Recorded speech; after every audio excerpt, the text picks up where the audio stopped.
할렐루야. 앞뒤로 옆으로 인사하십니다.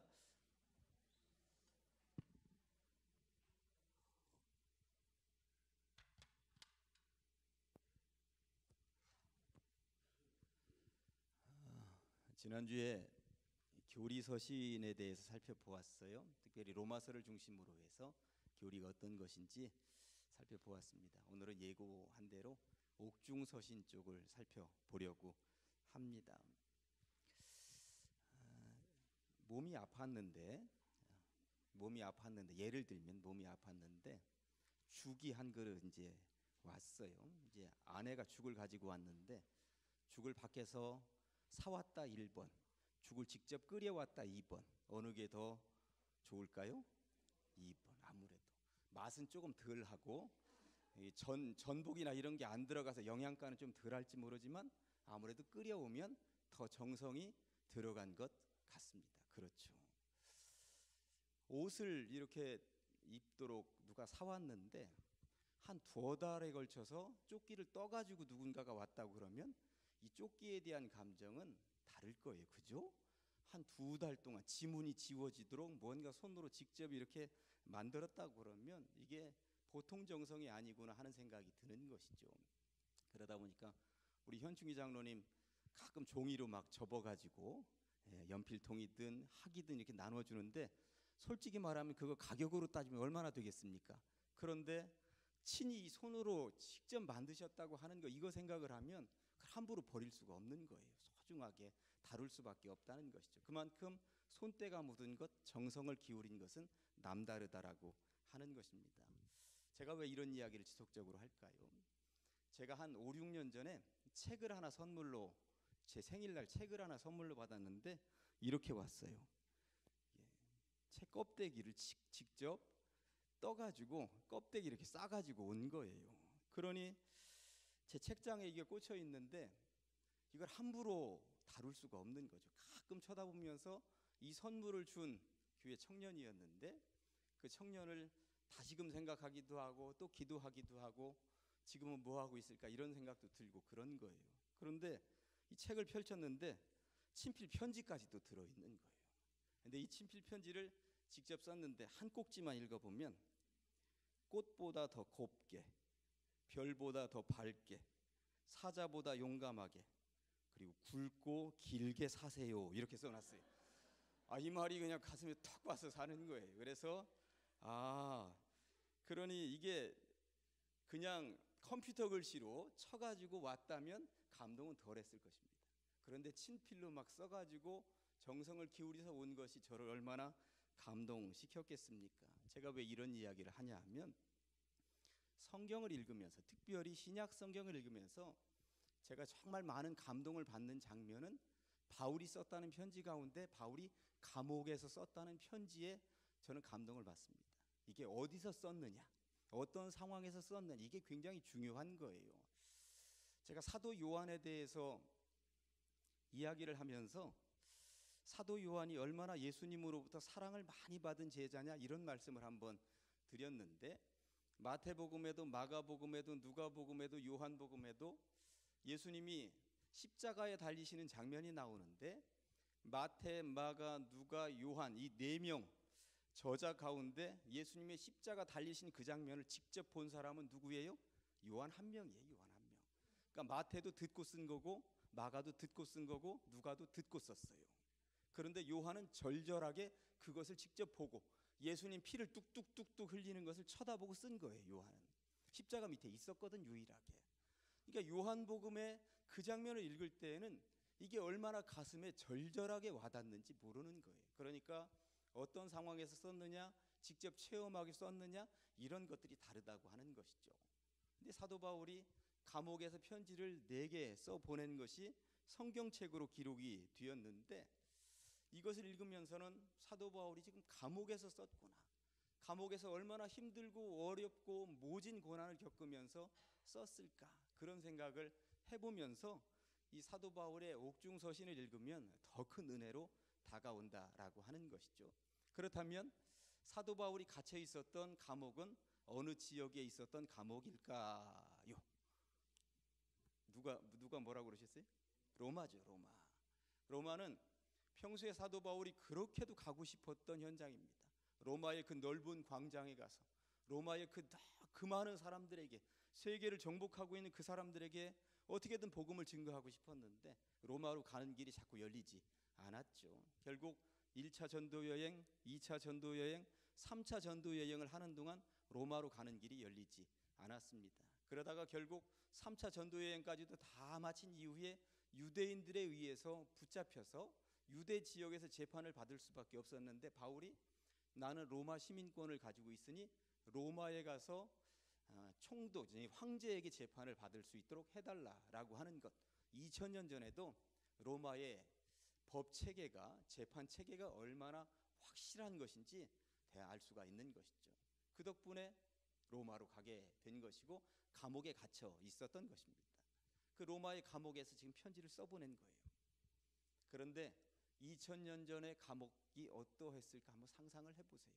오늘날 대전교도소가 쓴 그러한 인권이 발달된 시대가 아니라고 하는 것입니다. 맨바닥, 찬바닥, 먹을 것 제대로 들어오지 않고, 그리고 사식이, 개인적인 음식이 들어가거나 돈이 들어가거나 그럴 수 있는 상황도 아니었다고 하는 것입니다. 가장 밑바닥에서 편지를 써보내고 있다는 것이죠. 그러면서 이것을 읽을 때 이게 얼마나 은혜가 되는지 모르는 거예요. 자, 그러면 이런 질문을 할 수 있습니다. 목사님, 그 옥중서신이라고 해서 4권이라고 했는데 아시죠? 에베소서, 빌립보서, 골로새서, 마지막 한 권은 빌레몬서, 이 4권이라고 했는데 진짜 바울이 감옥에서 쓴 거 맞습니까? 그런 증거가 어디 있나요? 여기부터 이제 이야기를 풀어보도록 하겠습니다. 여러분들 지금 에베소서 펼치셨을 텐데 에베소서 3장 한번 보실래요? 3장.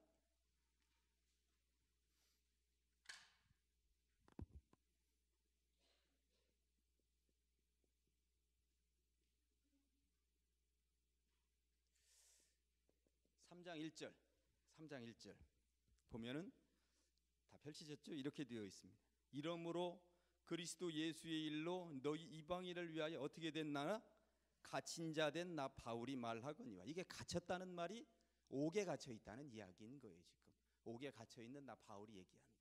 옥중서신 맞습니다. 한 장 더 넘어가면 4장에도 그렇게 되어 있습니다. 4장 1절에도 그러므로 주 안에서 갇힌 내가 너희를 권하노니, 주 안에서 갇힌 내가, 주의 일을 하다가 옥에 갇힌 내가, 분명히 옥중서신이라고 하는 것을 분명히 알 수 있습니다. 그러니까 이런 걸 읽을 때 이게 감옥에 썼다는 얘기구나, 감옥에서. 그러면 에베소서 말고 빌립보서는 또 어디에 그런 내용이 있는가 한번 볼까요? 빌립보서 1장.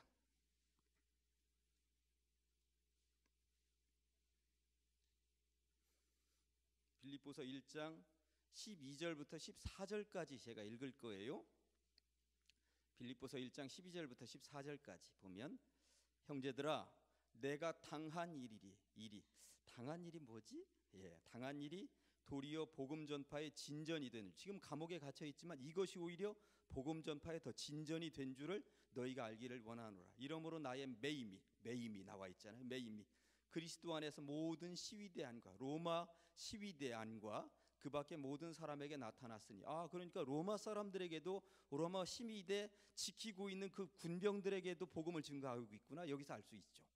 형제 중 14절에 형제 중 다수가 나의 매임으로 말미암아 주 안에서 신뢰함으로 겁없이 하나님의 말씀을 더욱 담대히 전하게 되었느니라. 그러니까 옥에 갇혀 있다는 이야기를 이렇게 표현을 하고 있습니다.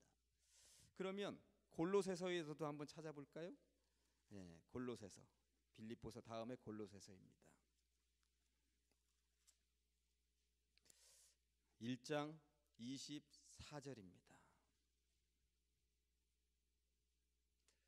1장 24절에 나는 이제 너희를 위하여 받는 괴로움을 기뻐하고, 너희를 위하여 받는 괴로움, 이렇게 표현하고 있는데, 그리스도의 남은 고난을 그의 몸된 교회를 위하여 내 육체에 채우노라. 그런데 이 괴로움이 뭐냐? 좀 더 자세히 보기 위해서는 4장으로 넘어갈 수 있습니다. 4장 10절에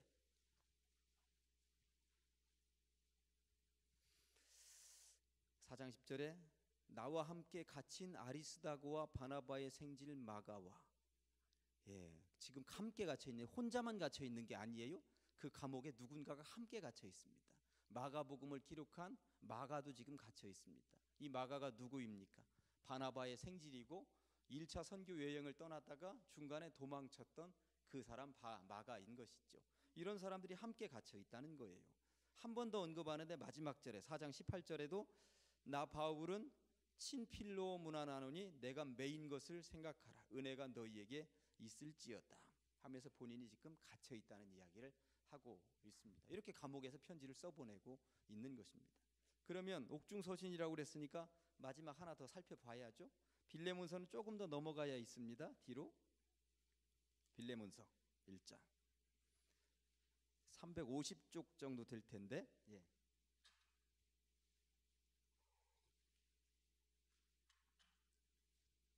빌레몬서는 한 장으로 되어져 있으니까 10절에 이렇게 되어 있습니다. 10절에 갇힌 중에서 낳은 아들 오네시모를 위하여 내게 간구하노라. 갇혀 있으면서도 누군가에게 복음을 증거했는데 오네시모라는 사람에게 복음을 증거했고 오네시모라는 열매를 맺었다는 이야기를 하고 있는 것이죠.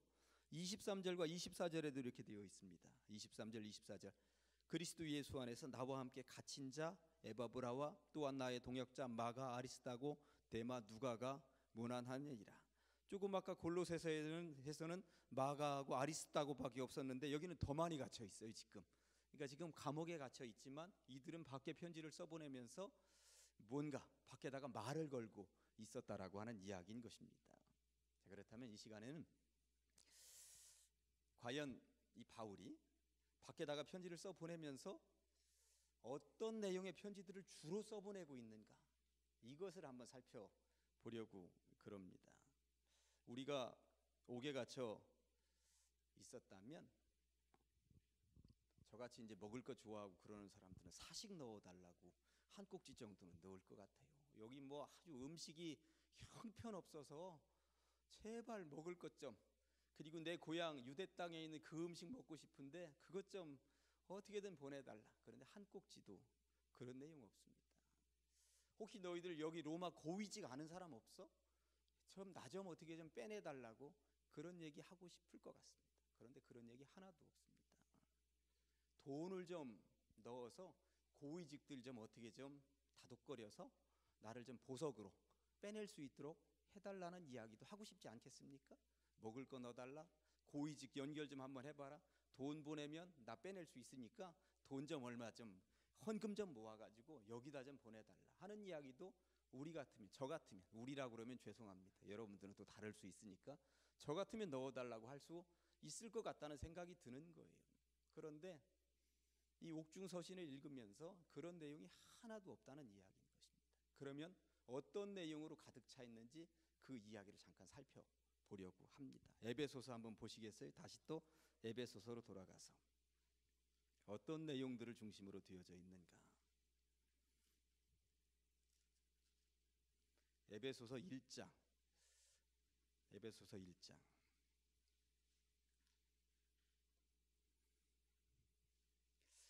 1절과 2절은 누가 쓰는지 누가 수신자인지 나오면서 인사가 나와 있는데 이렇게 인사합니다.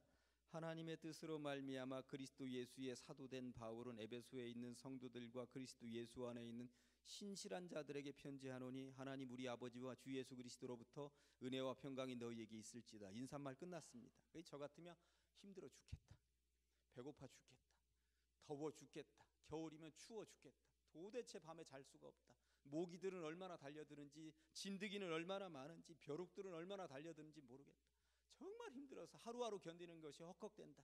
이런 얘기 좀 앞에다 써놓을 것 같은데 뭐라고 시작합니까? 본격적으로 본문이 들어갈 때 찬송하리로다. 저는 이 장면을 읽으면서 특별히 오늘 또 이 밤에 옥중서신을 강의하기 위해서 한 번 더 읽으면서 어떻게 이럴 수가 있지? 어떻게 이럴 수가 있지? 이 양반은 어떻게 정말 이럴 수가 있단 말인가 하면서 제가 읽은 거예요. 우리는 살아가면서 얼마나 불평불만이 많습니까? 사실 한겨울에 제가 보니까 우리 난방기를 막 쫙 틀어도 가장 사각지대가 여기쯤이에요. 여기 있는 분들은 그렇게 춥다는 거야. 온 난방기를 그렇게 틀어대도. 그런데 특별히 나이 드신 장로님들 춥다 소리는 별로 안 해요. 젊은 애들, 20대 젊은 애들은 그렇게 춥다는 거야 보면. 그런데 여기 이런 장면 한번 보면 얘기 못 하겠지. 은영아, 은영이가 그랬던 건 아니야. 은영이가 그랬던 건 아니야. 그런 거예요. 정말 성경을 읽다가 보면 이게 우리들은 너무 편하게 살아요. 정말 너무 편하게 살아요. 예, 너무 그런 것들을 반성할 필요가 있다는 생각이 드는 것입니다. 이게 성경이 어떻게 기록된 것인가? 그런 와중에도 주님께 먼저 찬송할 수 있는 사람은 도대체 어떤 사람일까요? 찬송하리로다.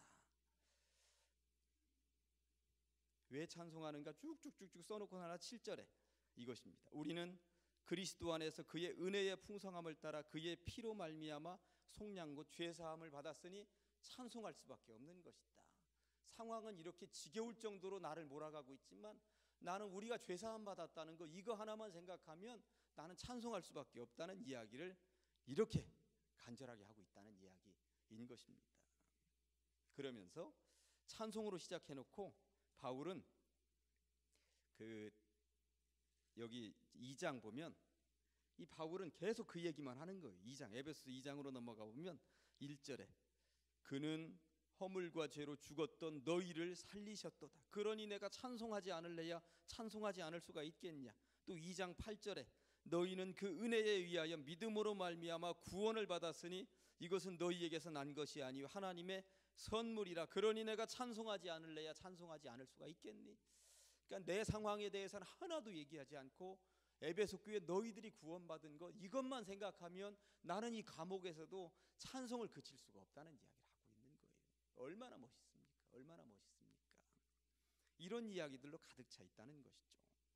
에베소에 대한 이야기는 더 많이 하고 싶습니다만 이 정도로 접고 빌립보서를 한번 읽어보실래요? 에베소 넘어가서 이제 두 번째 빌립보서입니다.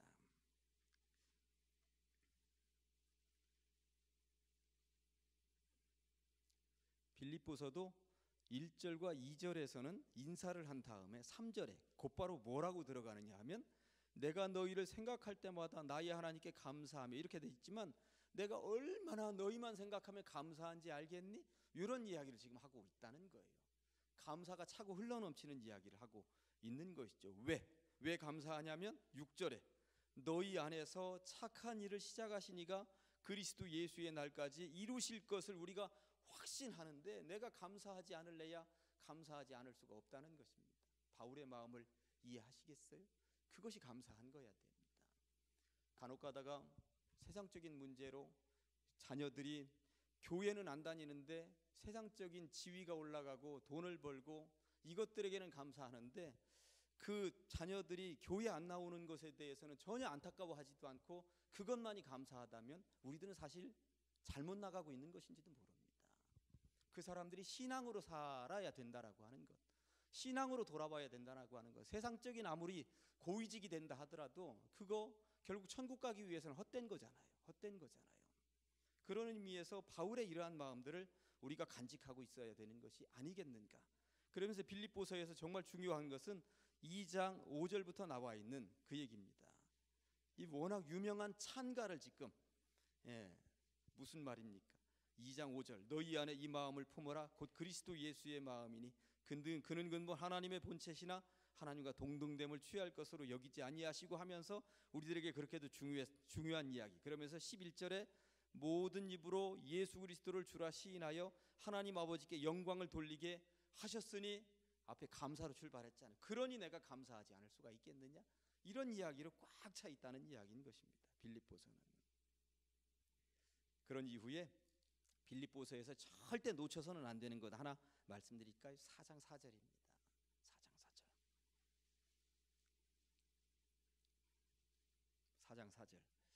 4장 4절부터 제 7절까지 읽을 것입니다.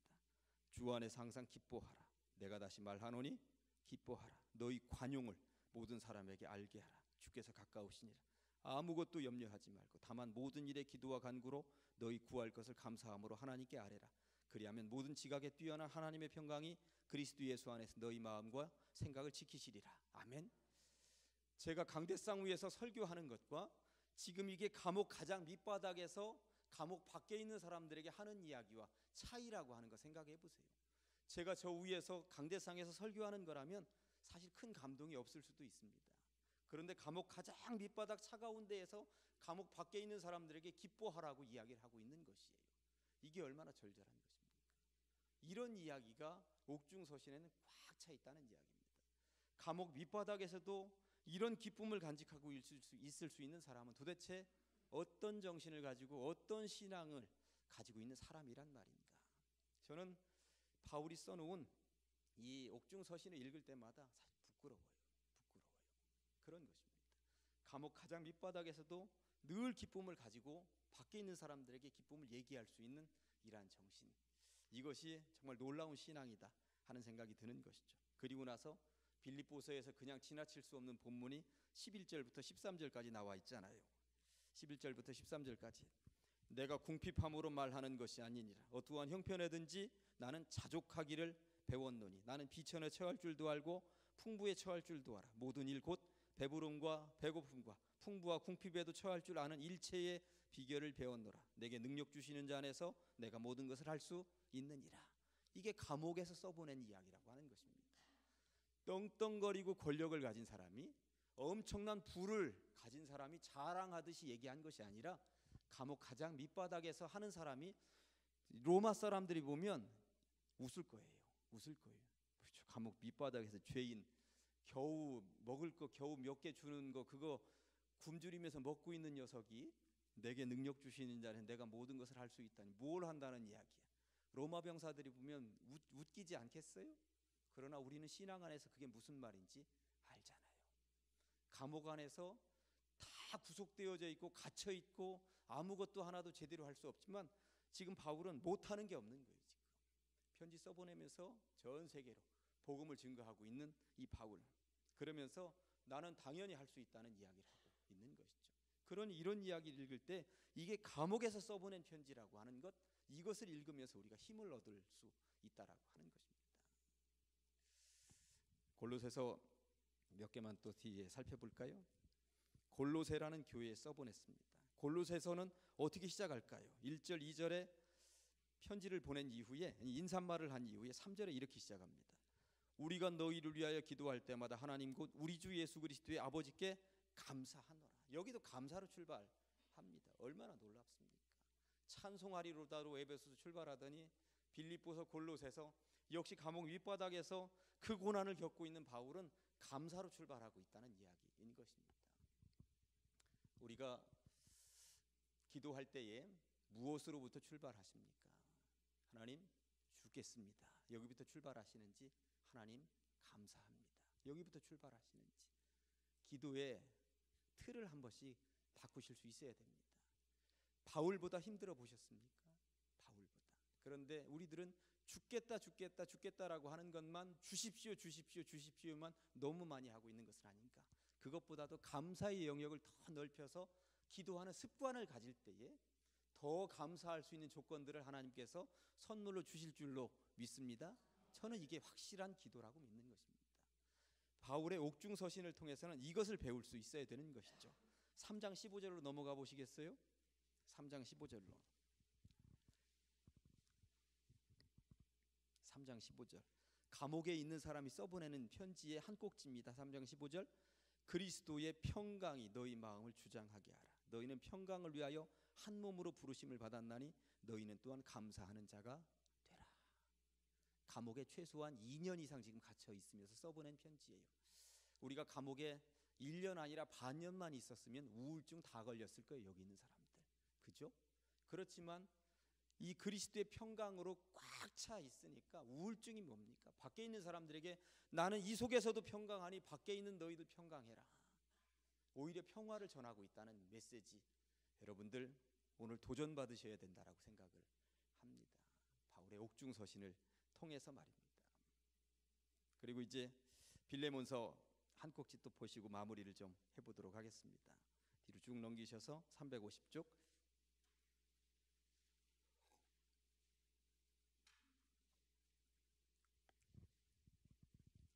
빌레몬서는 빌레몬이라고 하는 개인 사람에게 써보낸 편지잖아요. 1절, 2절, 3절에 이제 인사한 이후에 4절에 내가 항상 내 하나님께 감사하고 기도할 때 너를 말하면, 그러니까 너를 위해서 내가 항상 중보기도하고 있는 건 너 알지? 이런 이야기인 거예요. 하나님께 감사. 여기도 감사로 출발하고 있습니다. 모든 일들을 감사로, 바울은 그 훈련이 되어져 있는 것이고 늘 감사로 출발하고 있다라고 하는 것입니다. 시간이 뭐 이제 다 되어서 마무리합니다. 옥중서신 읽으면서 참 은혜가 되는 것은 역시 우리하고는, 저하고는 질적으로 다르다 하는 생각을 해보는 거예요. 가장 기본적인 생계와 관련된 것들 좀 보내달라고, 나를 좀 살려달라고, 도와달라고, 보석금 달라고, 먹을 것 달라고, 고위직 연결해달라고, 이런 이야기 한 번씩 하고 싶을 것 같은데 단 한 꼭지도 그런 얘기가 없다고 하는 것이 교훈인 것이고요. 그 감옥에서도 찬송하리로다, 감사하리로다. 내게 능력 주시는 자 안에서 내가 모든 것을 할 수 있습니다. 내가 다시 말하노니 기뻐하라. 주 안에서 기뻐하라. 평강을 너희에게. 이런 말씀들을 읽으면서 이 바울이 우리들에게 끼치는 영향은 정말 대단하다고 저는 믿습니다. 바울의 이러한 정신 본받으셔서 오늘 본문에 뭐라고 되어 있습니까? 우리 교회 이 퓨어 나와 있어서 조금 더 길게 읽었습니다만, 그리스도의 장성한 분량에까지 우리가 이르도록 부단히 노력하고 한 걸음씩이라도 앞으로 나아가고 그렇게 전진해 나아가는 신앙인들 다 되시기를 간절히 축원합니다. 네, 기도하시겠습니다.